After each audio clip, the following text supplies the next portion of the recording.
Bienvenidos a una sesión más de Taller Pluralismo Cultural y Minorías.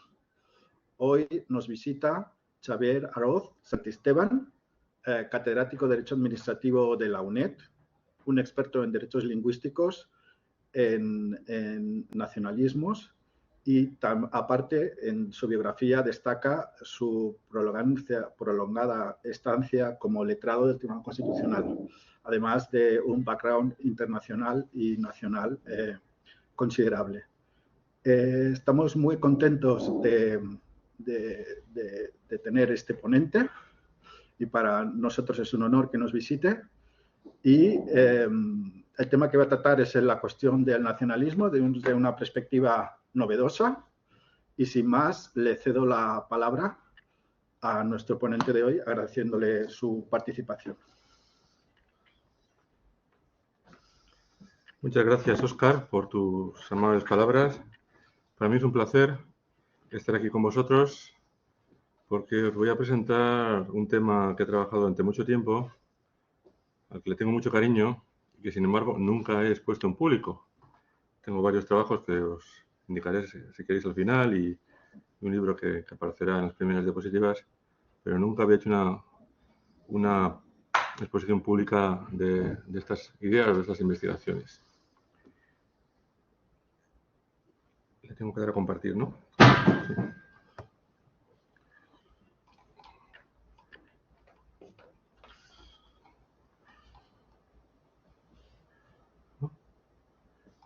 Sí. Señalar esto y compartir. Esto...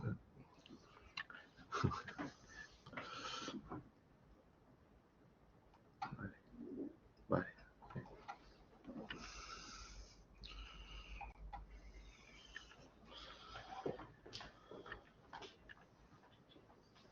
Y se pasa con la flecha, ¿no? Supongo. Sí. Vale. Bueno, perdón porque aquí tengo una infraestructura muy sofisticada, que es la primera vez que utilizo. Bien, el título que había yo pensado para este taller es Minorías Nacionales y Autonomía No Territorial. La autonomía no territorial es un gran desconocido y bueno, me apetecía mucho, dado que me invitó Óscar a participar en este taller, pues compartir mis ideas y mis pequeños descubrimientos con vosotros. Claro, no solo me interesa la idea en sí, que es, bueno, tiene su mérito, tiene su gracia, tiene su interés, sino también cómo las ideas tienen su historia y cómo se producen, ¿no? Una idea de este tipo no nace en un laboratorio de química o no nace en un contexto distinto del austríaco. Vale, pues vamos a la página. No sé cómo se me avanza. Has de clicarle a la flecha. Ahí. Vale. Ahí, eso, dale.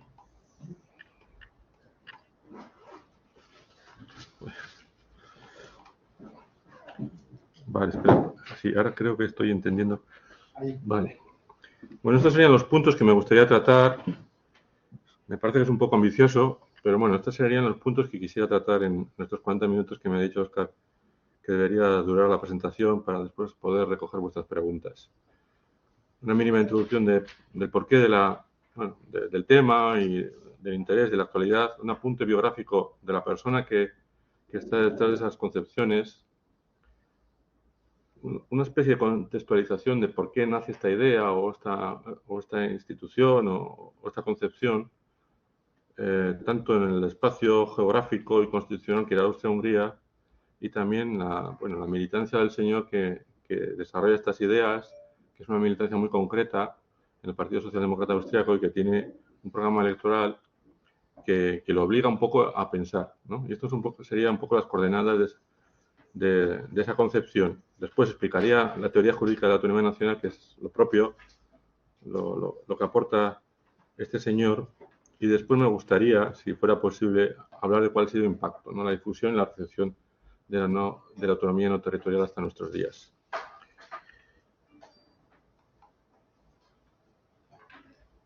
Bien, Karl Renner, que es la persona de la que os voy a hablar, es un autor muy poco conocido. No sé si a alguno os suena Karl Renner. y tiene una concepción, que es la que voy a presentar, muy poco conocida. Quizás a alguno os suena más Otto Bauer. No sé si os suena Otto Bauer. Karl Renner y Otto Bauer son los representantes del llamado austromarxismo, que es una orientación dentro de la socialdemocracia que nació en Austria hace ya más de 100 años y que se oponía a otras corrientes socialdemócratas. Básicamente, podría ser la alemana y la rusa. Entonces, es una corriente autónoma con muchas especificidades. Y una especificidad va a ser su contribución al estudio de la nación. Bueno, esto lo voy a ir presentando. ¿Por qué he mencionado el nombre de Bauer? Porque Bauer es más conocido que Renner, pese a que a mí personalmente el que más me interesa es Renner. Otto Bauer tiene un libro que fue fundamental, por ejemplo, en la transición española, porque tiene un título muy llamativo, como es La cuestión de las nacionalidades y la socialdemocracia. Acordaos que el artículo 2 de la Constitución española reconoce el derecho de las nacionalidades a la autonomía, las regiones y las nacionalidades. Entonces había esta controversia sobre el significado de las nacionalidades. Y un destacado constitucionalista que vivió muchos años en Venezuela, García Pelayo, primer presidente del Tribunal Constitucional, tiene un trabajo en la época sobre Otto Bauer. Otto Bauer un poco es la gran figura del austromarxismo, ya deja un poquito a Renner, un poco más desconocido, ¿no? Fijaos, a partir de ahora, cuando leáis sobre estos temas, veréis que se citan siempre como pareja, como si fueran, no como Ortega y Gasset, pero sí como si fuera una pareja, Otto Bauer y Renner, como si fueran los adalides de una misma corriente, aunque cada uno produjo sus propios textos y en lo político estaban totalmente separados. Uno será a la izquierda del Partido Socialdemócrata, Otto Bauer, y otro será a la derecha del Partido Socialdemócrata, Karl Renner. Bien.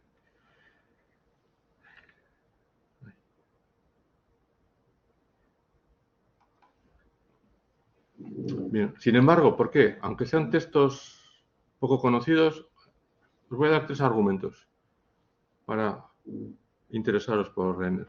Porque es una de las figuras más interesantes de la Europa Central entre el periodo 1900 y 1950. Porque es el primero que piensa sobre un problema actual, es cómo hacemos que nuestras democracias tan diversas funcionen. Esto es lo que aborda Renner a finales del siglo XIX.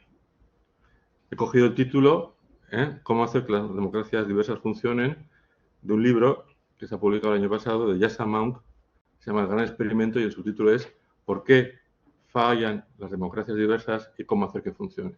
O sea, que el tema es de actualidad. Yo creo que es el gran tema en las ciencias sociales, ¿no? Cómo organizar la diversidad. La diversidad, por supuesto, entendida en muchas facetas. Yasha Mounk lo entiende en clave religiosa étnica y deja lo demás, lo lingüístico, lo nacional, lo deja al margen. Karl Renner, en 1898, se preocupaba de la dimensión nacional, de la dimensión étnica, porque no había conflicto ya de religiones en Centro Europa. El tercer argumento es que, aunque la obra de Renner es muy difícil de conseguir, incluso en alemán, porque está dispersa en panfletos, en artículos de revistas, del partido, muchos de los artículos estaban publicados con seudónimo, porque no se atrevía a publicar con su nombre propio. Bueno, pues yo hice una recopilación hace unos años donde están los principales textos. Y en ese libro hay un estudio introductorio del que voy a sacar las ideas que os voy a presentar.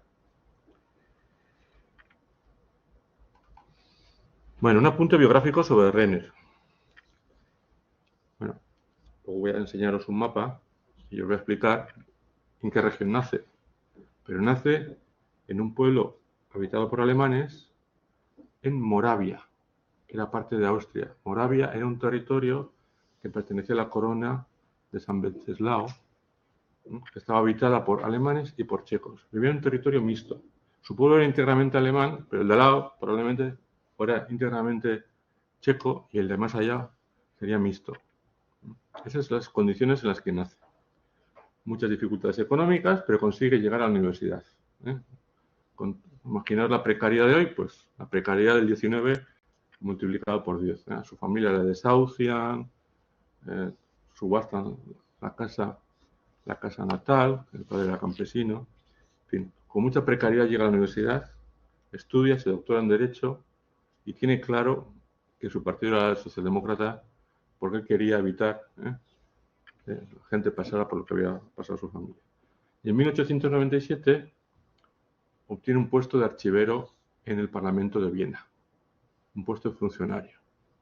Y a partir de entonces empieza a publicar de los temas que le interesan, de temas políticos, de temas sociales, tiene cierta querencia por lo sociológico, por las teorías sociológicas, y todo lo publica con seudónimo, porque tiene un buen puesto, en el Parlamento de Viena y no quiere perderlo.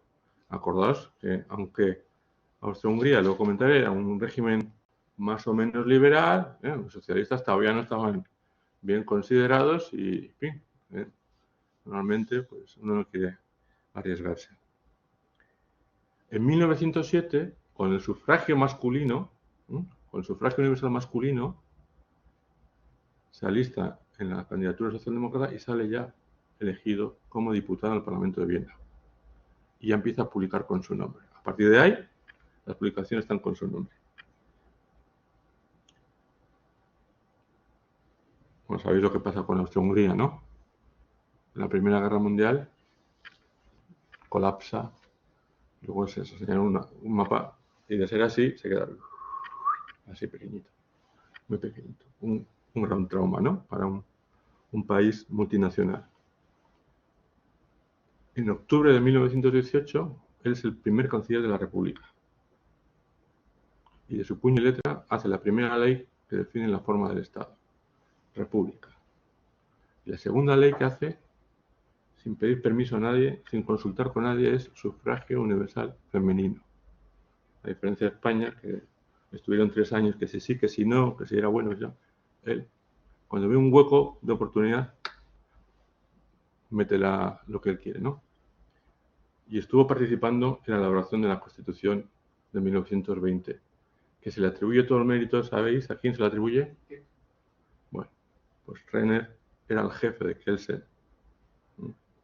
Muchas de las ideas de Kelsen provienen de Renner. Hay un par de libros. Bueno, Renner, termino de contarlo, Renner es elegido presidente de la delegación austríaca en las negociaciones de paz y está en París prácticamente un año, porque les obligan a ir a los vencidos, pero los aliados no se ponen de acuerdo en lo que van a exigir y los tienen ahí como encerrados, sin libertad de movimientos. Les ponen una villa y está ahí encerrado. Es canciller, pero vive en París, ¿no? Y le escribe a Kelsen, le manda cartas, dice, esto tienes que hacer así, esto tienes que hacer así. Y entonces tenemos como en Troya, que las capas de Troya se llaman Troya 1, Troya 2, Troya 3, Troya 4, tenemos la Constitución de Kelsen, según los consejos y las recomendaciones de Renner, K1, K2, K3. Luego os diré lo más relevante de esa influencia. Bueno, luego deja el periodo ese constitucional, es miembro del Parlamento, en 1931 es presidente del Parlamento y en el 33 dimite por un tema político, dimite con toda la mesa presidencial del Parlamento y el líder que había en la época, el fascista Dollfuss, usa ese argumento para cerrar el Parlamento. Bien, del 34 al 38 hay una dictadura fascista en Austria, autóctona, y en el 38 vienen los nazis. Y Renner se queda en un exilio interior, no le tocan mucho, a diferencia de lo que ha pasado con los demás socialdemócratas en Alemania, que los mandan a campos de concentración o directamente los liquidan. A este le tiene un poco de respeto, en fin, no voy a entrar en detalles porque hay algunas cosas así curiosas en cuanto a su relación con los ocupantes en el 38. Pero vamos, se va a su villa, que tiene una casita lejos de Viena, y ahí permanece, digamos que en cierto anonimato.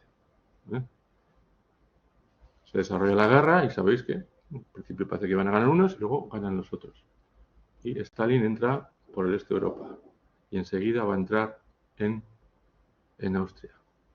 Ibarren, el que tiene 75 años, y le escribe una carta a Stalin encabezada por querido camarada, y le propone que él sea el jefe del gobierno provisional.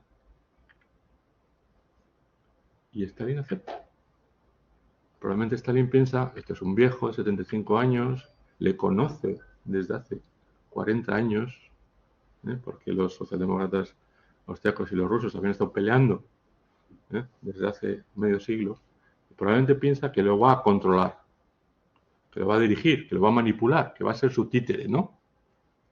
Pero gana Renner al final. ¿No? Renner se gana la confianza de Stalin y entonces los que no le quieren son los aliados. Porque dicen, bueno, si este está con Stalin es que mal va a ir para nosotros. Pero poco a poco ganan confianza, consigue celebrar unas elecciones en el año 45 y los comunistas solo sacan el 5% de los votos. O sea que electoralmente los derrota y se funda la República, por segunda vez la República de Austria, sin guerras civiles, sin ocupación soviética, con todo lo que ha pasado en los demás estados. Entonces, esa es la persona que refunda la República de Austria 2 veces, en el año 18 y en el año 45. Este es el contexto y por esto os decía que es una figura más interesante de Centro Europa de principios de siglo.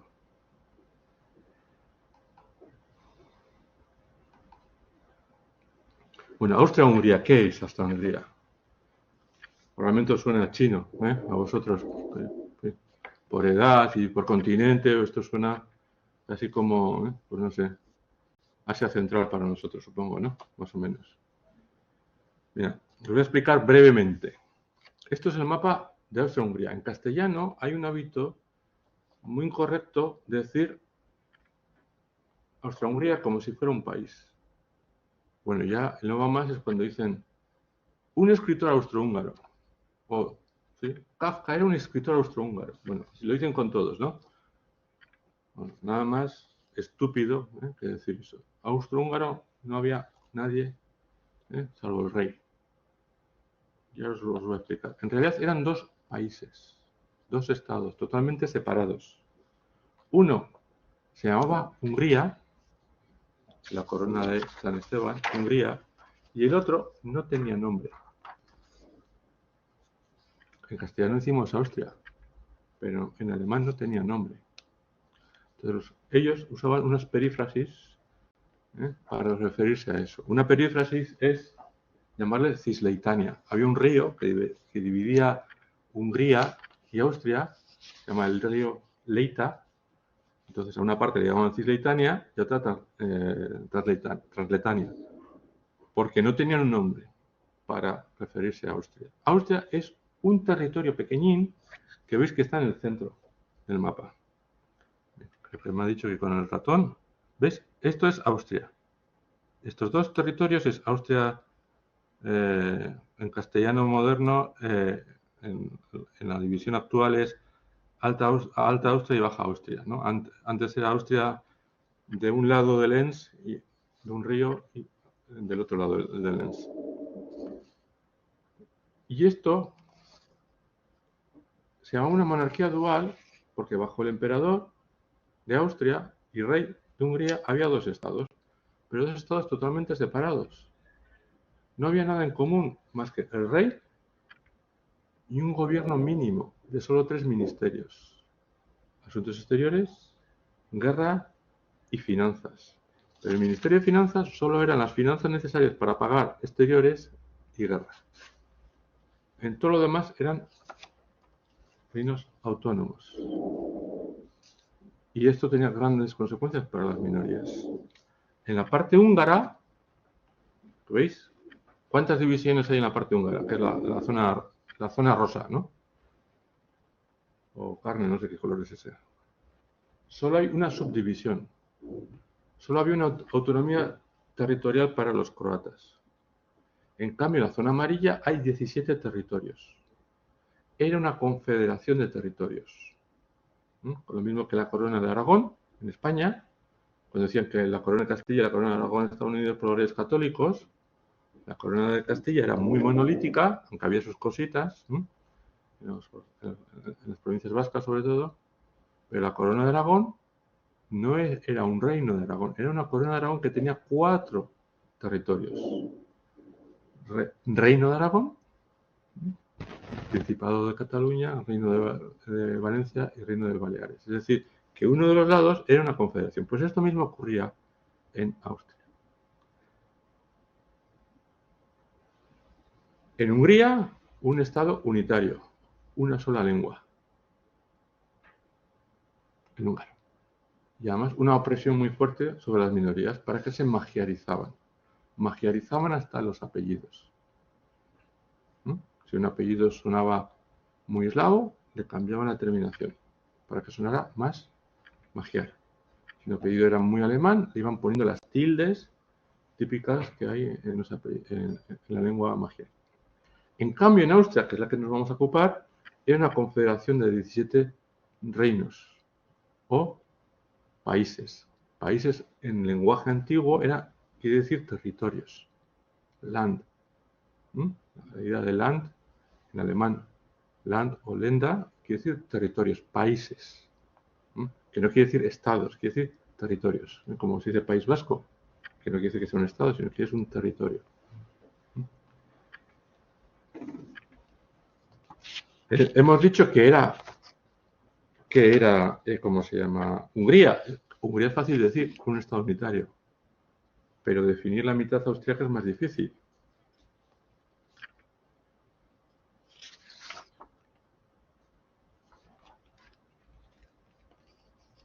Bueno, aquí podemos discutir muchas fórmulas. Algunos dicen que era un imperio supranacional, pero claro, hay que ver qué quiere decir. ¿Qué quiere decirse con eso? Con eso quiere decirse que no era un Estado nacional al uso, tampoco un Estado plurinacional, sino otra cosa. Los modernos historiadores hablan de monarquías compuestas, como podría ser la española, que era un caparazón, un paraguas que incluía muchas cosas distintas, pero entre las cuales no había una unidad. Cada uno tenía sus normas, sus monedas, sus leyes, etc. Esto también sería una monarquía compuesta, la parte austriaca, que iba evolucionando hacia un constitucionalismo liberal, más o menos el clásico que conocemos en todos los países, ¿no? Con Estado de Derecho, parlamentarismo, leyes, sufragio universal, derechos, y con una connotación plurinacional. Y esta es la novedad.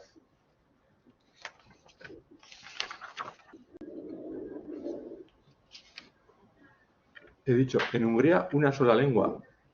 En la parte austriaca, 9. El alemán más otras 8. Más otras 8. A ver si...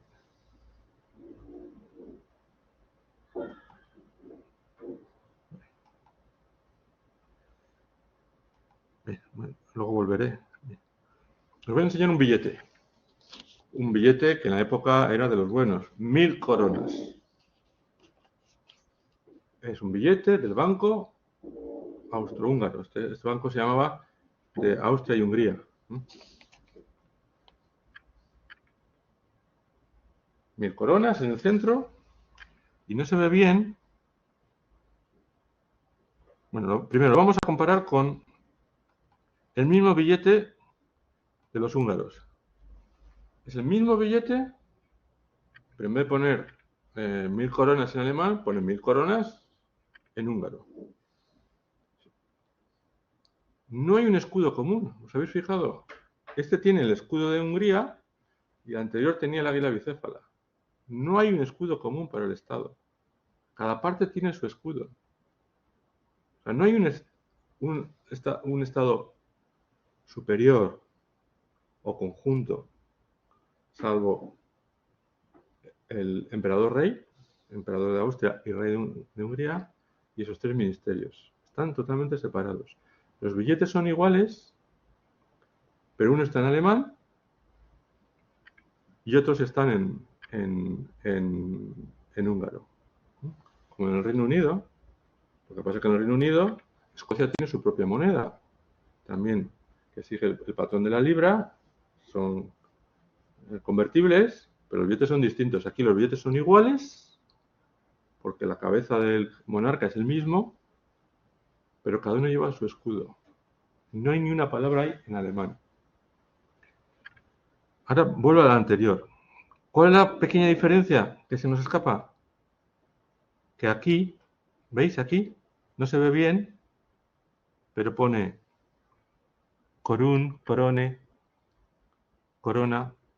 Aquí hay 4 lenguas y aquí hay 4 lenguas. Está puesto el valor facial en las lenguas oficiales en los territorios de la parte austriaca. En cambio, en el billete húngaro no hay más que una lengua. Y esto es lo que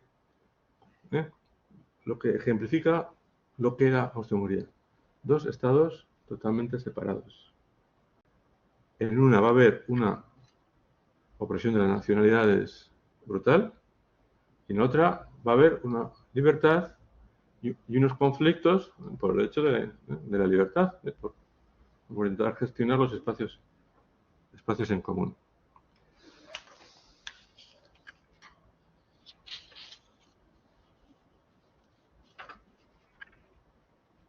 Ya no sé. Sí, vale.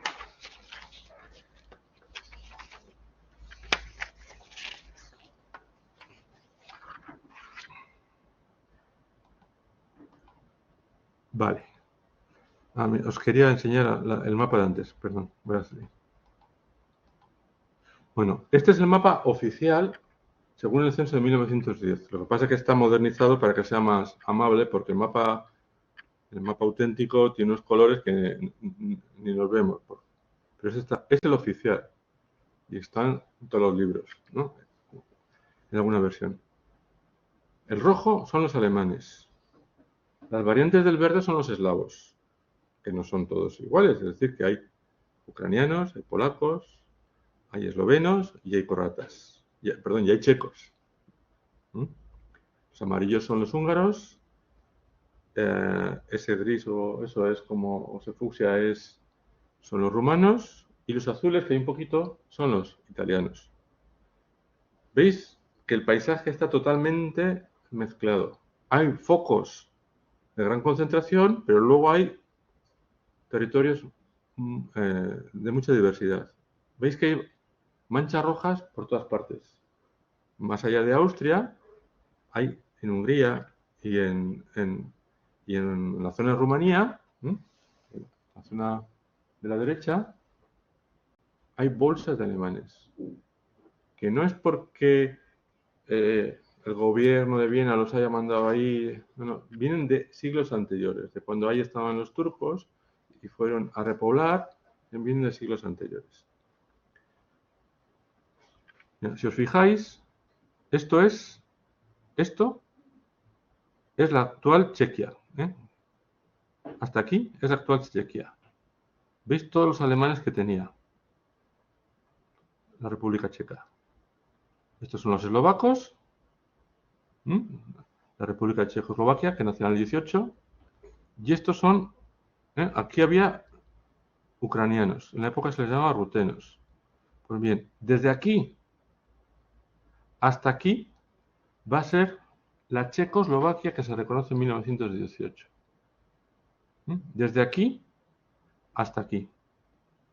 Como veis, 4 grandes nacionalidades. Cuando destruyen Austria-Hungría, lo que crean en sustitución no es menos complejo, ni menos diverso, ni menos heterogéneo que lo que han destruido.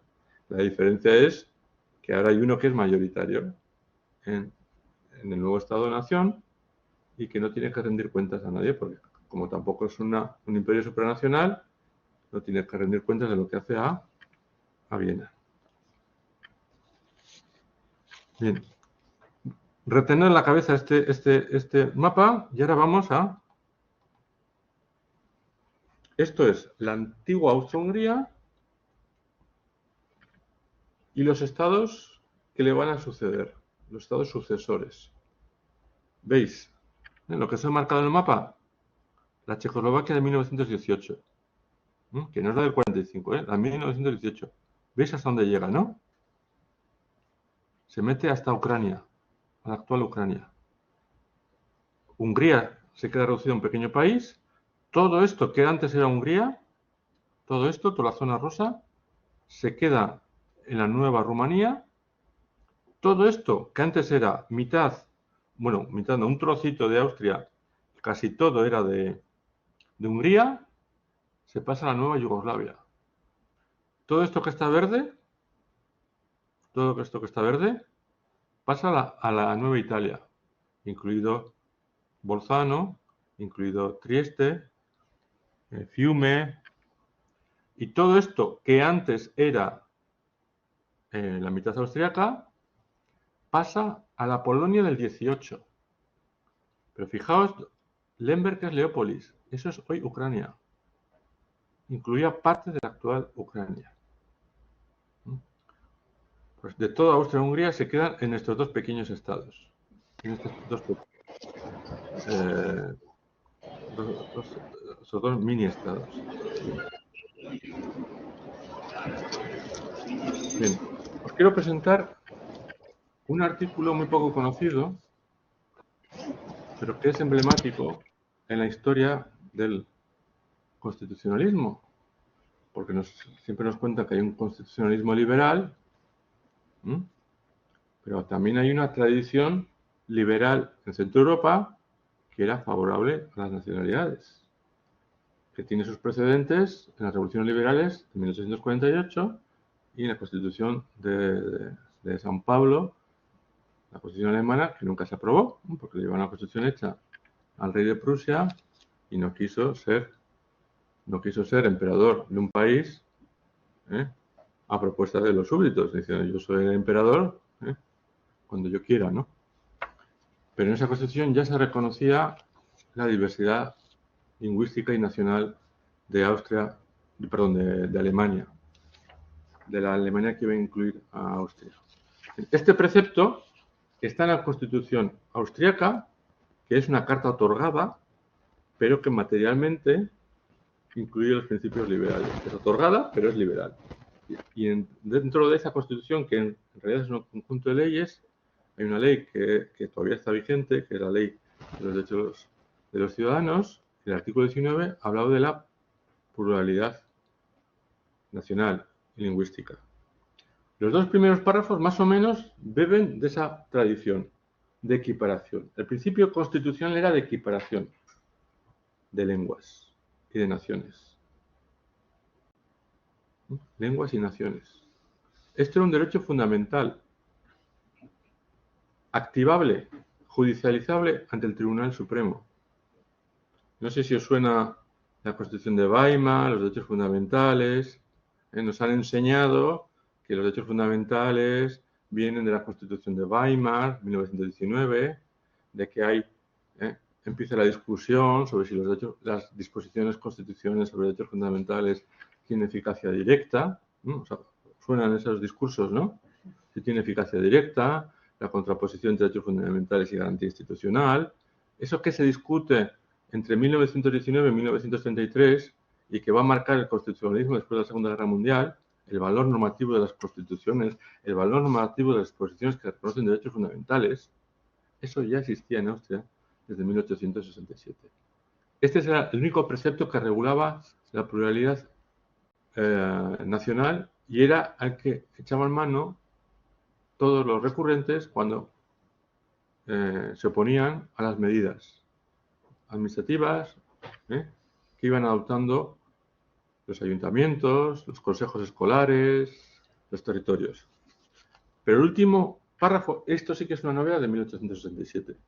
Veis que tiene mucha enjundia. En pensar en las constituciones de hoy en día, que pocas veces se comprometen a fijar un estándar. Normalmente dicen, se hará, se procurará, se atenderá, ¿no? No dice, pues aquí ya está diciendo, en los países en que vivan varias etnias, las instituciones escolares públicas serán organizadas de forma que cada etnia disponga de los medios necesarios para su formación en su lengua. Todas las lenguas habituales del país tienen derecho a recibir formación, educación a través de esa lengua, sin que exista la obligación del aprendizaje de una segunda lengua del país. Y no estás obligado a aprender cuál es la segunda lengua del país normalmente. Pues el alemán para unos, para los checos, pero el checo para los alemanes. En la zona mixta checo-alemana, ninguno tenía que aprender la lengua del otro. Entonces, un punto, para una discusión posterior, es un punto importante.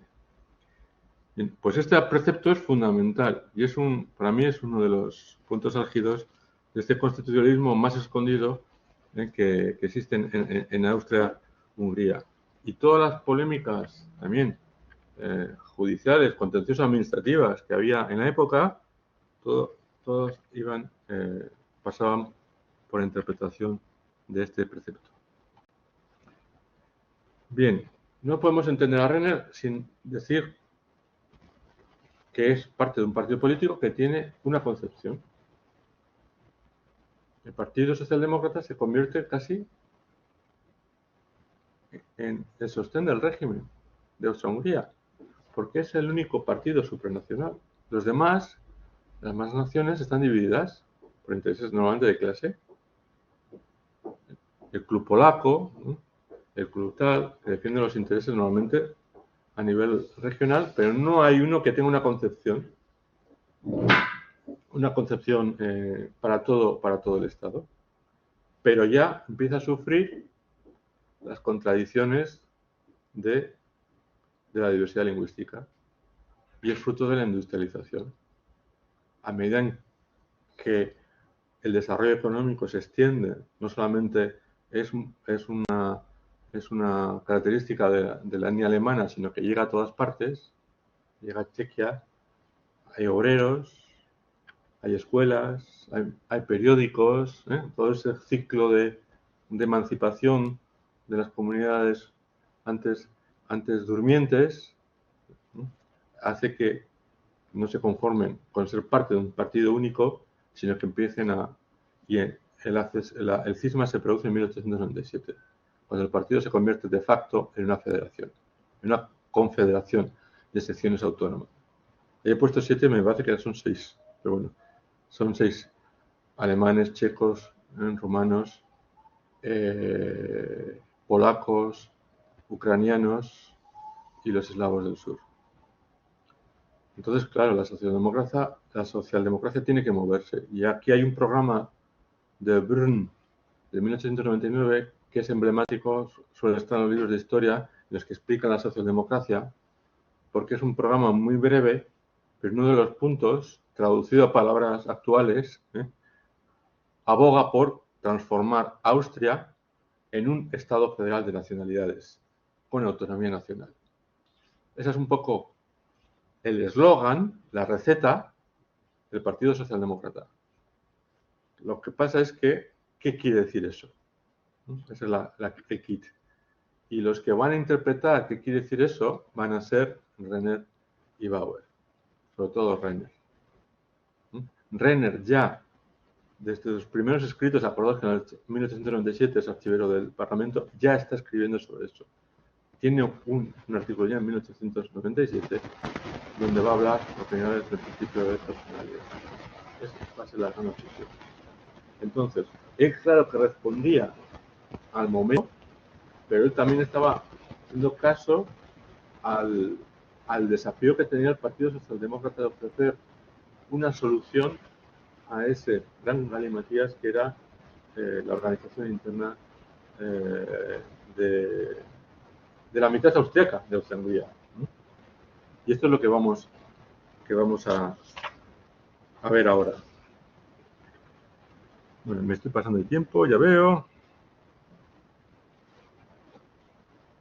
Bueno, estos son los puntos que me gustaría ver. Naturaleza y alcance de la teoría. ¿Qué quiere decir con esto? Bueno, lo que hace Renner es hacer una teoría jurídica. Está muy obsesionado con el papel del derecho, cree mucho en el derecho, sería muy institucionalista, si queremos decirlo así, y quiere hacer una teoría del Estado plurinacional organizado, como dice el programa del Brno, como un Estado federal de nacionalidades y combinando el elemento personal y el territorial. Se basa en lo que hay en Austria-Hungría, pero él en todo momento insiste, no, este es el modelo del futuro. Él está en contra del Estado nacional. Dice, bueno, el Estado nacional no es indeseable, es estupendo, pero solo sirve, y es el ejemplo que pone él, en los países nórdicos. En la realidad, todos los estados son compuestos, son mixtos, son híbridos. Es decir, no es que no quiera el Estado nacional, es que lo posible es el Estado multinacional. Siempre, la receta suya siempre es democracia y autonomía. Es decir, que no descarta la democracia. Lo que pasa es que la democracia no necesitaba un teorizador, ya estaba más o menos claro lo que significaba. Él, lo que va a caracterizar a los austromarxistas es poner la nación en el centro de la reflexión sobre el Estado. O sea, los demás socialdemócratas, los demás marxistas van a decir, las naciones van a desaparecer, en el futuro, tras la revolución, habrá un paraíso donde todos seremos iguales y ya desaparecerán las naciones. ¿Sí? Que cuanto más industrialización, más desarrollo económico, las naciones van a desaparecer como el hambre, ¿no? Pues, ¿no? Con agricultura material, pues con la cultura material desaparecerán las naciones, porque es un invento de la burguesía para encerrarnos en ciertas pautas, ¿no? Y este va a decir, no. Hay una cita famosa de Renner. No, la nación es indestructible y es indigna de ser destruida. Es indestructible. No hay que destruir la nación.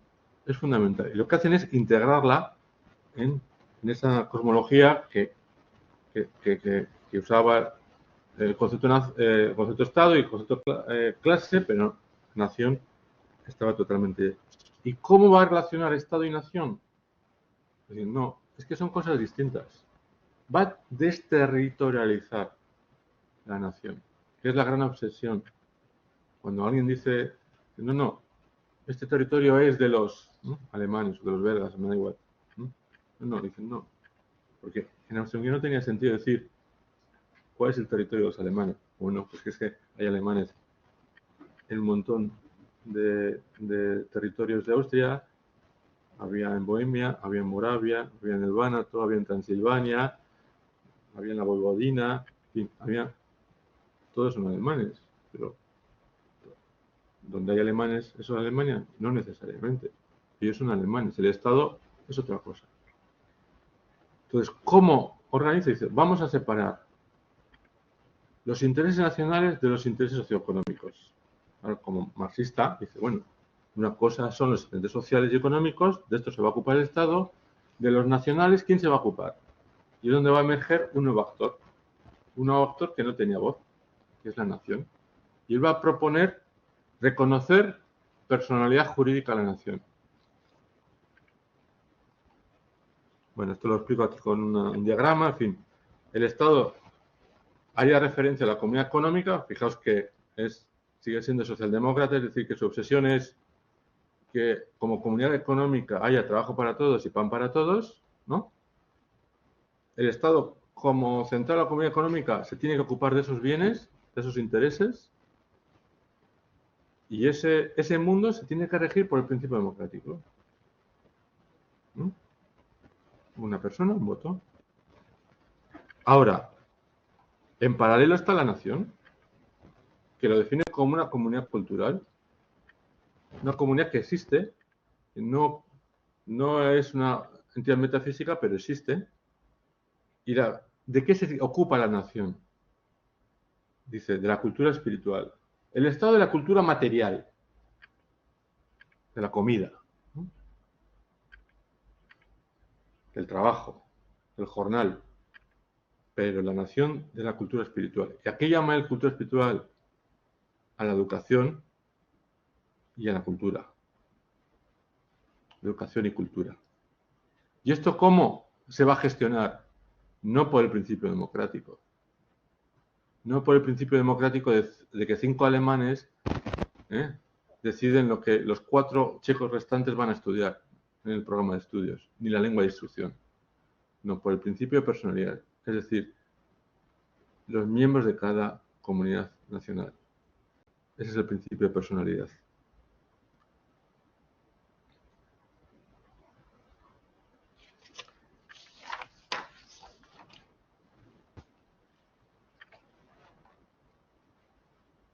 Bueno, a ver, me estoy adelantando.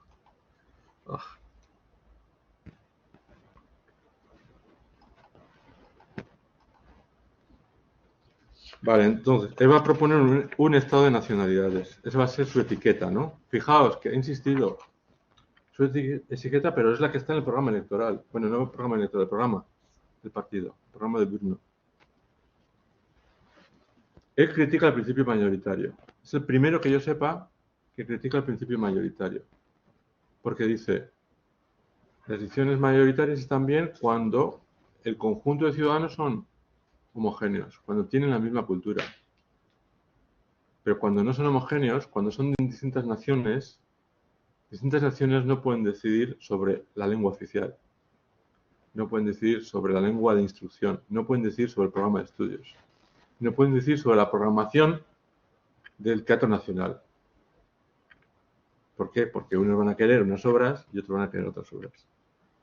Y es el primero que pone el dedo en la llaga, y esto no ha sido superado, sobre las limitaciones del principio democrático, en clave nacional. ¿Os acordáis del artículo 19, ese que os he mostrado antes, que hablaba de equiparación de las naciones? Pues dice Renner, ahí hay un fallo. ¿Cómo se puede decir que hay igualdad de derechos de las naciones si las naciones no tienen personalidad jurídica?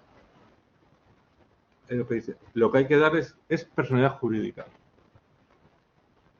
Constituir la nación en personalidad jurídica. ¿Y qué quiere decir eso?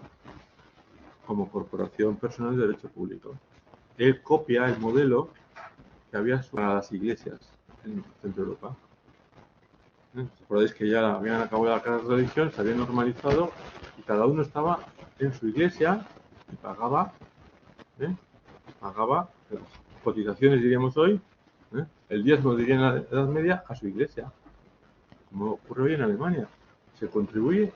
Si tú dices que eres de la Iglesia Católica, tienes que pagar un impuesto estatal que lo recauda el Estado, pero lo da la Iglesia Católica. Y el protestante hace lo mismo. Pues y las iglesias en Alemania son corporaciones de derecho público. Corporaciones de derecho público. Como en España sería pues, el ente de televisión o un ente más. Pues esto es lo que quiere. Las naciones que sean unas corporaciones que van a recibir una parte de los impuestos. ¿Y en qué lo van a emplear? En los centros escolares, en las universidades, en las escuelas de magisterio, que no es tan importante en esa época, para formar profesores que van a enseñar en los teatros nacionales, todavía no había, pero hoy diríamos en los medios de comunicación, ¿no?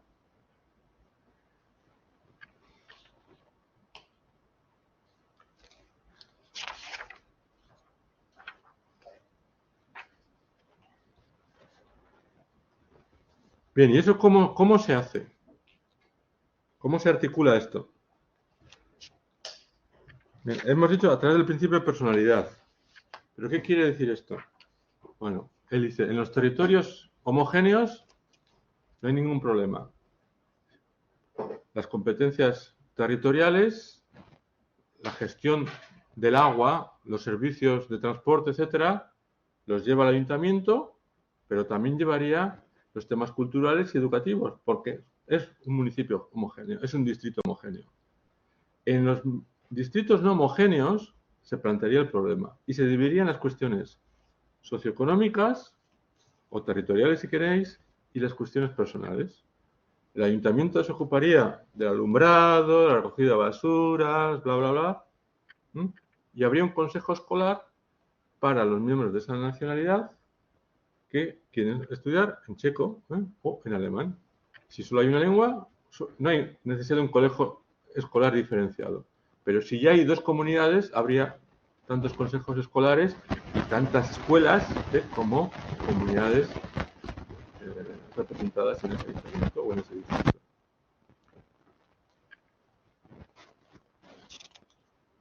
Claro, Renner además quería reformar la planta administrativa para evitar las coincidencias. Tenemos que intentar porque esas divisiones que hemos visto antes eran divisiones histórico-dinásticas. No tenían que ver con criterios étnicos, sino que venían de la Edad Media. Territorios señoriales que habían sido heredados, que se habían constituido como tal. Entonces, quería corregir la planta administrativa y creía que se podía hacer que 4/5 de los distritos fueran homogéneos y que su concepción se aplicara residualmente en 1/5 de los distritos.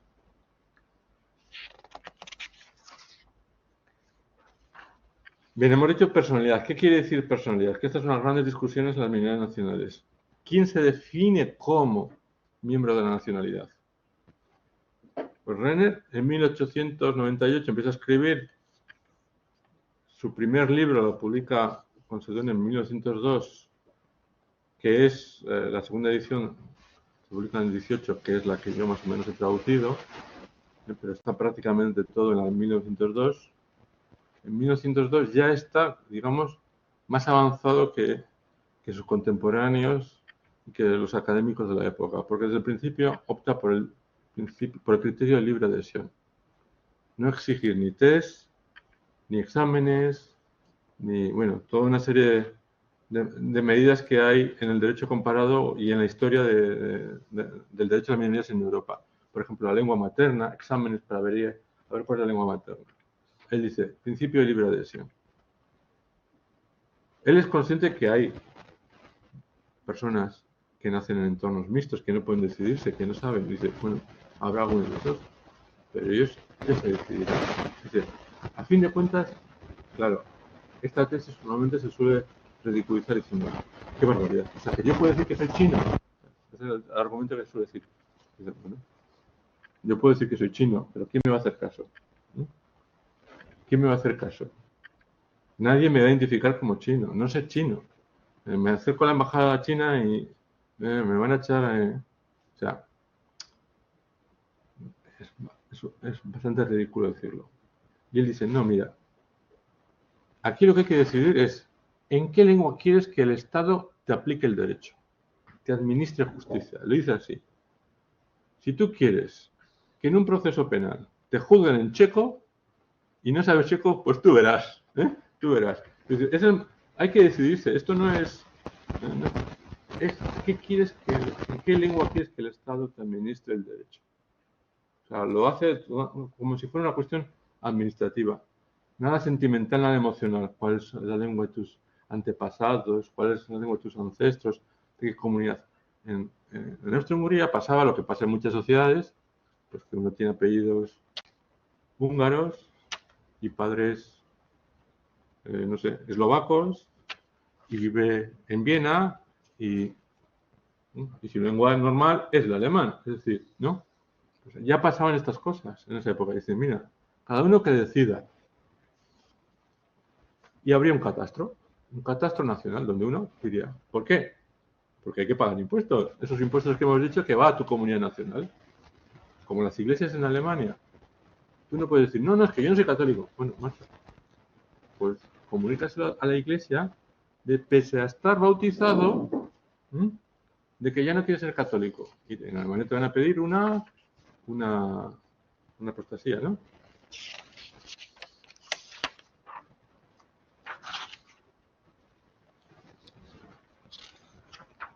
Bueno, a nivel federal habría el Senado tendría 2 cámaras. Habría hasta... Digo bien, sí. Sí, perdón, habría 2. Sí, habría 2 cámaras. Una de representación popular, digamos democrática, y una de representación de las naciones y de los territorios autónomos. ¿Por qué? Aunque no he desarrollado este punto, es un Estado federal de nacionalidades. Es decir, que junto a las naciones hay unos territorios que componen la federación. Entonces, en esa segunda cámara, la cámara alta, digamos, habría representantes de las naciones y de los territorios autónomos, que no coincidirían, pero estarían representados ahí. Bueno, impacto. Recepción. Bueno, en la época tuvo muchas traducciones, porque ya digo que esto era una de las corrientes ideológicas más importantes, la marxista en el centro de Europa, y sobre todo hubo muchas traducciones al ruso y al ucraniano. Fijaos, no en francés, no en italiano, no en castellano. Y las traducciones se hacían hacia allá.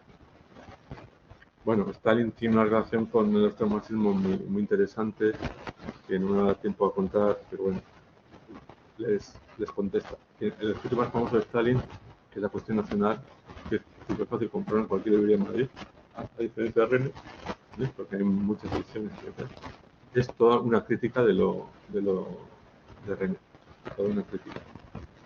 Y bueno, tiene frases fabulosas, les gusta citar a los marxistas de que lo de René era nacionalismo disfrazado, ¿no? Pero Stalin le copia a René muchas de las cosas. Es comisario del pueblo sobre las nacionalidades, para las nacionalidades, e importa la idea de autonomía cultural. La idea de autonomía cultural que existe todavía hoy en la Federación Rusa, que hay leyes sobre la autonomía cultural, bebe de Renner. No lo aplica con la continencia de Renner, pero está inspirada en Renner. Y fue una noción muy atractiva también para un partido socialdemócrata muy interesante que había en la época, que era judío, ¿no? Para los bundistas. Bueno, esto no me resisto a pasar por alto porque es un pequeño descubrimiento. Esta es una de las obras maestras de Kelsen, de la ciencia y valor de la democracia, que está traducida al castellano. Yo recomiendo la edición en una editorial de Oviedo que se llama KRK. KRK. Porque las versiones antiguas, al menos las castellanas, las que hay en España, son horrorosas. Horrorosas. Kelsen era amigo de Renner, como ya he dicho, y al mismo partido. Pues hay un fragmento que dice, que pone ahí: en los llamados estados de nacionalidades debe sustraerse al Parlamento Central la competencia para decidir sobre cuestiones referidas a la cultura nacional y transferirla a entidades autónomas, esto es, a los cuerpos de representación de las comunidades nacionales, organizadas con arreglo al principio de la personalidad. Después de la explicación que os he dado, se entiende, ¿no? Se entiende. Está metiendo la doctrina de Renner. Pues en las 3 ediciones que hay en castellano de esta obra, se pasa de puntillas por esto. En parte porque hay una mala traducción. En 2 de ellas, la tercera es una buena traducción, que coge este texto, no se entiende lo que hay detrás. Y cree que Kelsen está recordando que tiene que haber autonomía cultural, que debe haber un reconocimiento de autonomía cultural. Y no está diciendo eso. Está diciendo los límites del principio democrático, los límites del principio mayoritario. Que en cuestiones nacionales, que es verdad que estos lo acotaban a lengua, a cultura y educación, no vale el principio mayoritario. Por mayoría no podemos decir la lengua en que tú hablas, sino que tú, en tu comunidad, pues diréis cómo os organizáis. Y eso, que Renner tuvo impacto también en Kelsen. Bueno, el problema es que si leemos las cosas que se han escrito sobre Renner, que son bastante poquitas, casi todo el mundo no le entiende. Entonces dicen cosas extrañísimas y despreciándolo, ¿no? Como normalmente en derecho público se desprecia a Suiza, porque es democracia directa, eso no vale en los países desarrollados y grandes, y eso de que eso, ¿no? Siempre se desprecia como es un país pequeñín y estas cosas solo valen en pequeños territorios. Pues con Kelsen pasa lo mismo, ¿no? Siempre se critican muchas cosas. Bueno, pues la viabilidad política, claro, la viabilidad política, sí. Hablar de democracia en el siglo XIX, pues te pueden decir que era inviable, ¿no? Pero eso no quita para que la defendieras, ¿no? Que cuando promueve estas ideas ya era tarde, por el nacionalismo que era ya rampante, ¿no? El conflicto, por ejemplo, checo-alemán era brutal, con lo cual nada podía solucionarlo, ¿no? Bueno, en fin, que reduce todo lo nacional a lo cultural, para que algunos dicen, hombre, es muy difícil cortar por lo sano, ¿no? Es muy difícil, la economía es muy importante, las relaciones de poder, en fin, hay una serie de críticas, bueno, y sobre todo la acusación de que en realidad era un intento velado de mantener el control alemán sobre el territorio, que es la acusación que hacen los bolcheviques, a los socialdemócratas rusos, y sobre todo las minorías, las nacionalidades no alemanas. Que todo este montaje era para conservar Austria-Hungría con un predominio natural, digamos natural en términos de que son muchos en número, culturalmente potentes, culturalmente, económicamente desarrollados, y al final ellos iban a controlar, ¿no? Como que esto era un gatopardismo, ¿no? Que todo cambie para que no cambie nada, ¿no? Yo creo que hay un poco de injusticia en esa crítica, aunque es evidente que Renner y compañía, los de la clase, los del grupo alemán, pensaban que el alemán era una lengua mejor que la alemán, es decir, porque estaban en el punto álgido de un periodo histórico donde, en fin, la cultura y la ciencia se hacían en alemán, ¿no? Entonces, ¿quién no puede estar afectado por esos sesgos culturales, ¿no? Bueno, yo creo que ya, bueno, solo quería decir, bueno, y con eso termino. Bueno, me quedan dos. Ha habido un revival de las ideas de Renner por 3 motivos. A partir del año 89, cuando cae el telón del acero, y de repente en Europa descubrimos que hay minorías nacionales. Habíamos metido el tema de las minorías nacionales en un cajón y no existían. Y ya de repente, cuando cae el telón del acero, pues aparecen las minorías. Los estudios de nacionalismo empiezan a darse cuenta que, oye, las cosas que están diciendo ahora las había escrito ya Renner. Todos los problemas, todo, en fin. Y luego todos los estudios sobre multiculturalismo. Porque Renner tiene una lectura multicultural, que es lo que normalmente, la que normalmente se hace. Bueno, ¿hay algún sitio donde se haya aplicado Renner? Pues hay un sitio donde se ha aplicado Renner, a pesar de que nadie lo cita. Es Bélgica. Bélgica es un estado federal que está organizado sobre regiones y comunidades. ¿Os suenan las palabras? Regiones, bueno, regiones pueden ser territorios. Y la división es esa, es la de Renner. Lo que atañe a la persona va a las comunidades. Las regiones se ocupan de lo territorial, ordenación del territorio, desarrollo económico, fomento de la actividad. Y las comunidades se ocupan de educación, cultura, medios de comunicación y sanidad. ¿Y dónde se ve eso? Las comunidades y regiones están separadas. Pero eso solo se ve en Bruselas, porque en Flandes la comunidad y la región están juntas y no se nota. Pero en Bruselas están separadas. Hay una parte de las cuestiones que las gestiona la región de Bruselas y otra parte de las cuestiones que las gestiona la comunidad neerlandófona, de lengua fla, y otra la comunidad francófona. Y si tú vas al médico, ¿qué decir el médico? Tienes el médico gestionado, el servicio de salud gestionado por uno o por otro. Si quieres ir a la escuela, tienes que relacionarte con otra administración. Es decir, que hay tres administraciones concurrentes sobre el mismo territorio. Y aunque normalmente en las presentaciones sobre derecho constitucional no se dice, el espíritu subyacente es el de Renner. Y perdón por este que me he enrollado, pero en fin, quería contar un poco con detalles las cosas. Muy bien, pues muy interesante la intervención. Ahora lo que solemos hacer en el taller es un turno abierto de palabras. O sea que si alguien en el aula o online quiere hacer alguna pregunta, pues ahora es el momento.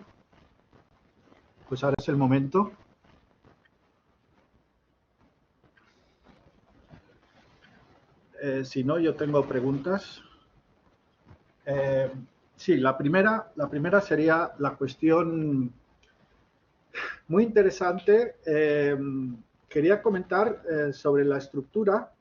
Al principio, cuando has hablado de Hungría y Austria, a mí me ha sonado a confederación más que a federación. Pero cuando has comentado de federación con autonomía nacional, me ha parecido muy interesante. Pero aplicando una serie de categorías un poco cercanas a nosotros, esta autonomía nacional, es decir, ¿hay una nación de naciones o es un Estado plurinacional? Es decir, ¿son naciones políticas? ¿Es una autonomía política? ¿Es una autonomía cultural?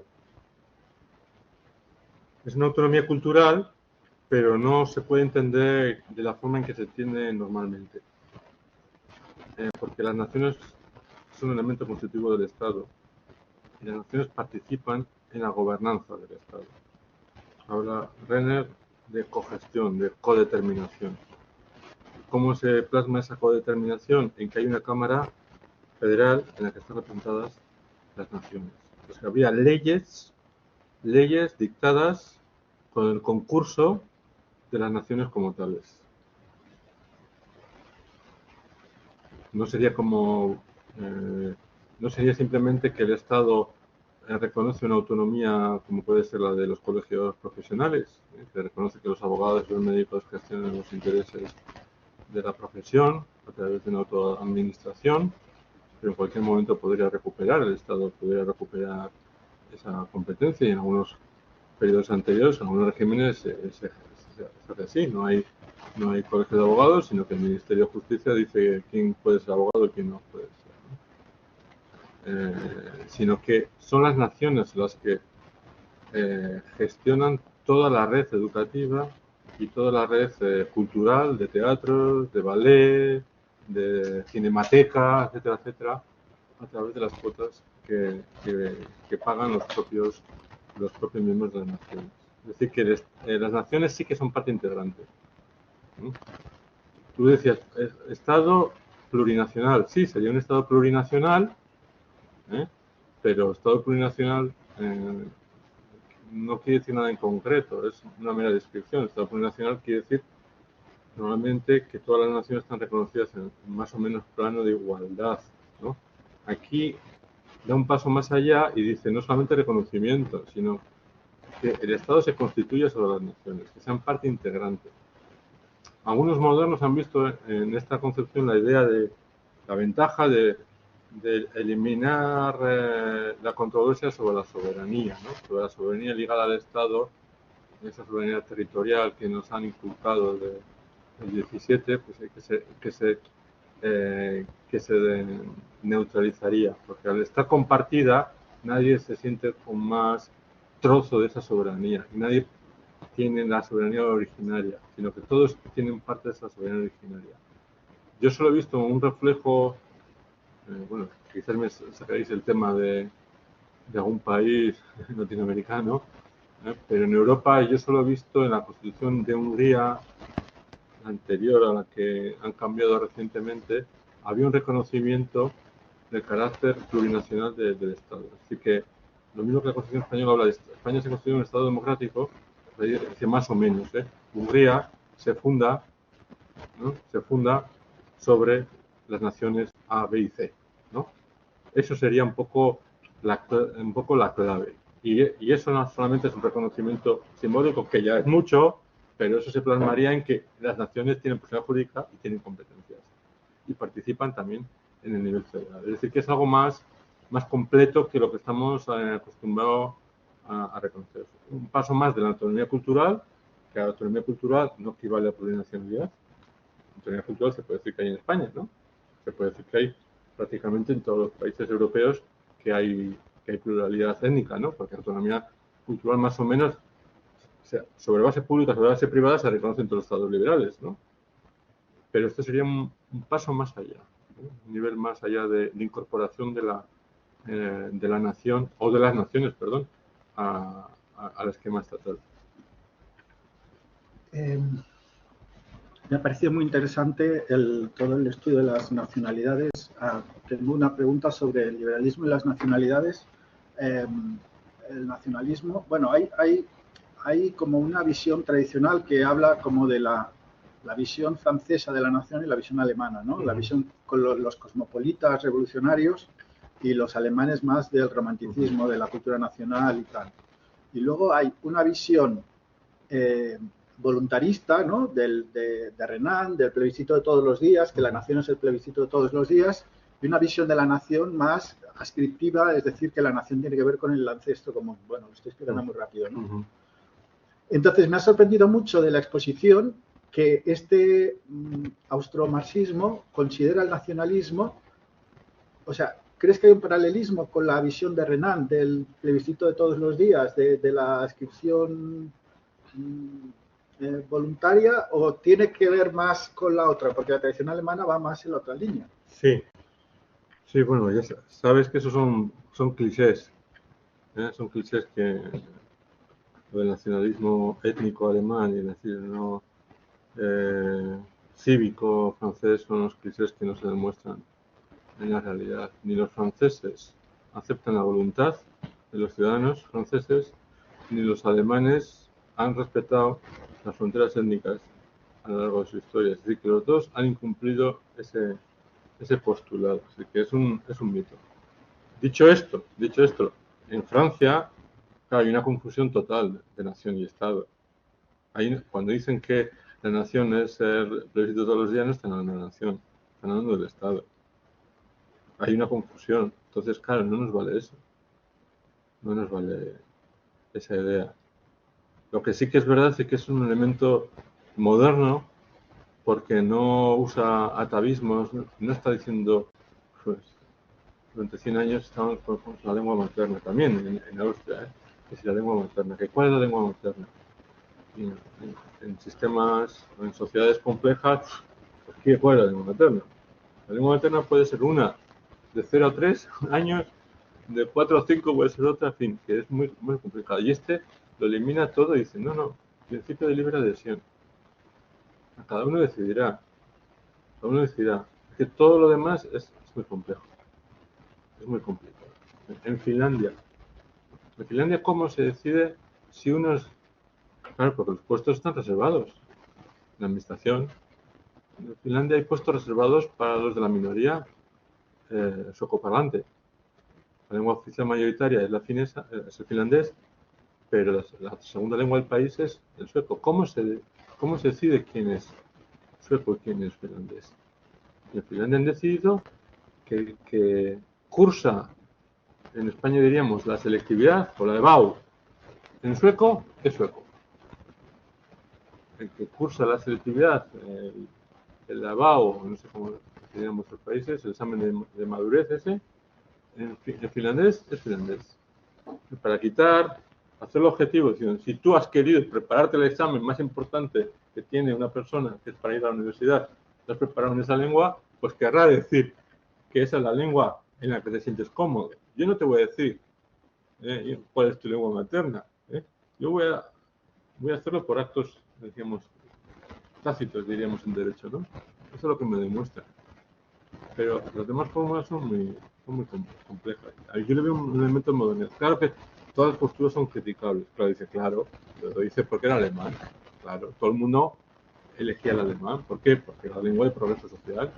Nació en Estados Unidos, ¿no? Evidentemente se le puede acusar eso, ¿no? Pero es que lo otro es muy difícil, es muy peligroso. Decirle a un de Puerto Rico que tiene que hablar castellano, español, porque es de Puerto Rico, al final va contra sus derechos, porque él puede querer ser ciudadano americano que habla inglés, puede querer ser ciudadano alemán que habla alemán, al final uno se tiene que autodeterminar. Y esto es una frase de Rennes. El derecho a la autodeterminación individual es el correlato del derecho a la autodeterminación nacional. Es decir, que no puede haber una cosa sin otra. Porque si no, las personas quedan, que es el gran problema de los estudios hoy sobre nacionalismo, sobre minorías nacionales, quedar esclavo de tu nación. Si yo he nacido en la nación A, que es el gran drama de la religión en muchos países musulmanes, es decir, que no se puede salir, salvo que emigres del extranjero, ¿no? Que no se acepta el cambio de religión. En los estudios sobre nacionalidades, durante muchos años, pensaban que nadie tenía derecho a cambiarse, porque si no estás alterando el ecosistema. A los tigres no se convierten en... Y bueno, ya en el plano sexual, ni te digamos lo que se obsesiona a algunos. Pero Renner ya estaba diciendo, no, mira, esto es así. Cada uno tendrá que decir, y no, el Estado no puede meterse en eso. No puede meterse en eso.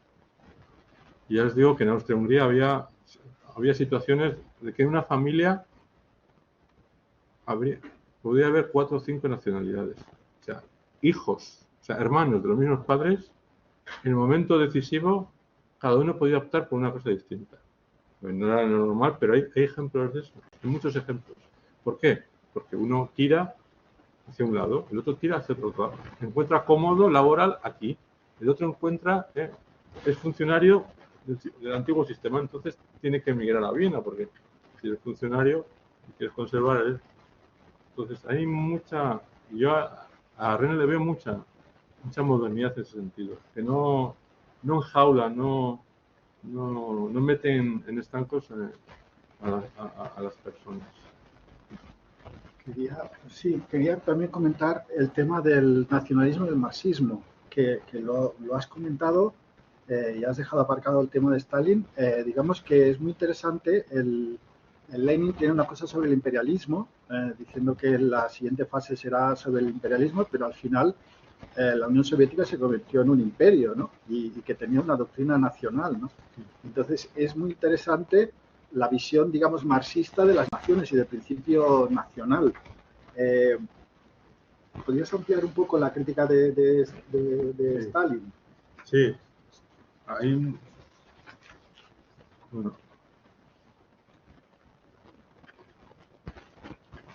en 1896 se celebra la Segunda Internacional, creo que fue en Londres, y ahí es donde por primera vez la Segunda Internacional, que sería como la Liga de los Partidos Socialdemócratas o Marxistas del mundo, por primera vez se acoge el planteamiento del derecho a autodeterminación de las naciones, que va a ser la gran baza o la gran bandera de Lenin. A diferencia de las otras corrientes, a diferencia de la corriente liderada por Rosa Luxemburgo, que era total internacionalismo, nación ni de coña, ni se la quiere, ni se la espera. ¿Os acordáis que era judía polaca, pero triunfa políticamente en Alemania? Que internacionalismo puro y duro, cosmopolitismo puro y duro. Y luego está Lenin, que sabe que tiene un montón de naciones, de pueblos étnicos, más que naciones, con pueblos, hasta lo que hoy llamaríamos pueblos indígenas, pero cientos detrás. Y propone como gran baza, también como gran baza para su imperialismo, el derecho a la autodeterminación de las naciones. Y va a lucir siempre, ya sabéis que eso ha tenido sus contradicciones internas porque luego no lo han aplicado como tal. Pues la tercera corriente es justamente la austríaca, y esta es su especialidad. Estos dicen, no, la nación hay que contar con ella, y no es un estadio provisional como que llaman los marxistas y los bolcheviques, el futuro desaparecerá, sino que hay que contar con ella, hay que construir con ella. Y lo que se separan es justamente del derecho a la autodeterminación de las naciones. No se sabe exactamente por qué, si porque los socialdemócratas estaban muy embebidos de la idea imperial austrohúngara, también por su concepción, que querían grandes espacios económicos. A estos les parecía que era un retroceso dividir en pequeñas naciones. Ellos pensaban que un gran espacio económico era la mejor forma de adjudicar recursos, diríamos hoy, ¿no? De tener recursos y de gestionar y de planificar, que es al final lo que querían. Y eso hacían también los rusos. Y luego, fijaos que en aquella época, Viena y San Petersburgo era como Nueva York hoy en día. Era para el este de Europa.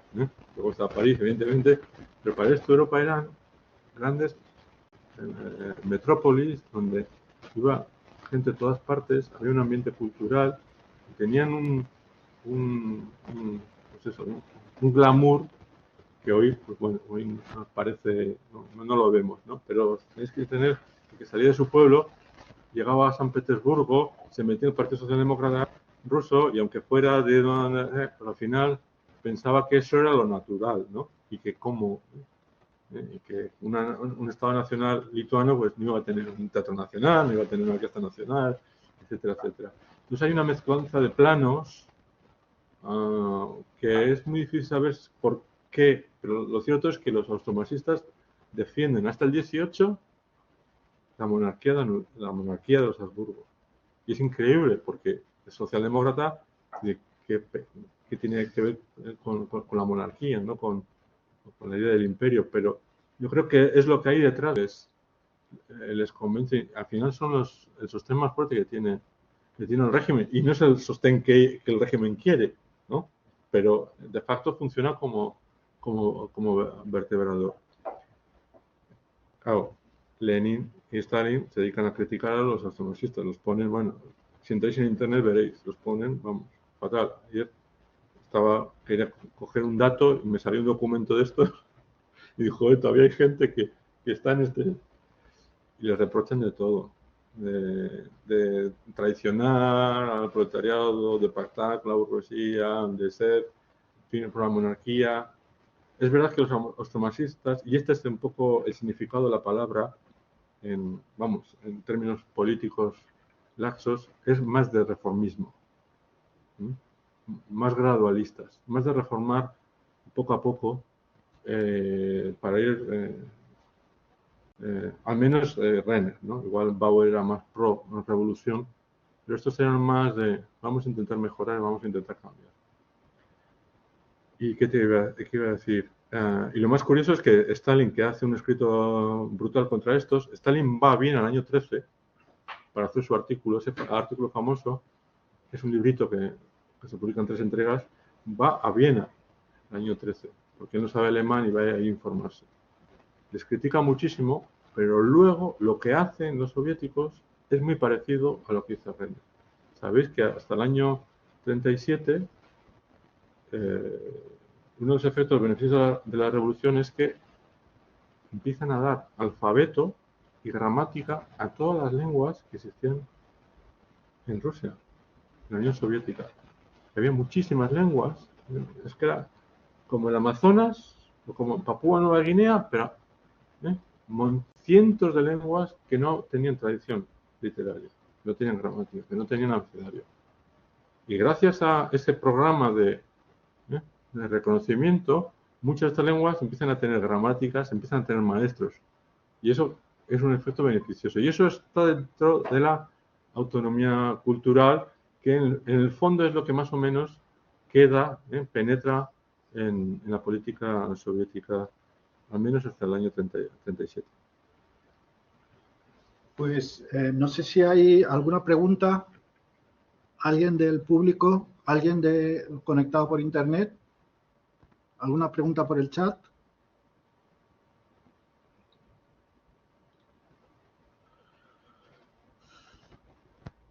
Bueno, pues si no hay ninguna pregunta, y agradeciendo mucho al ponente Xavier Aroz, que ha estado hoy con nosotros, agradeciendo a todos los asistentes la participación, les convoco para la próxima sesión, que será dentro de 15 días, con Jesús Ignacio Delgado Rojas, y gracias a todos por la participación y hasta la próxima. Hasta la próxima. Muchas gracias. Sí.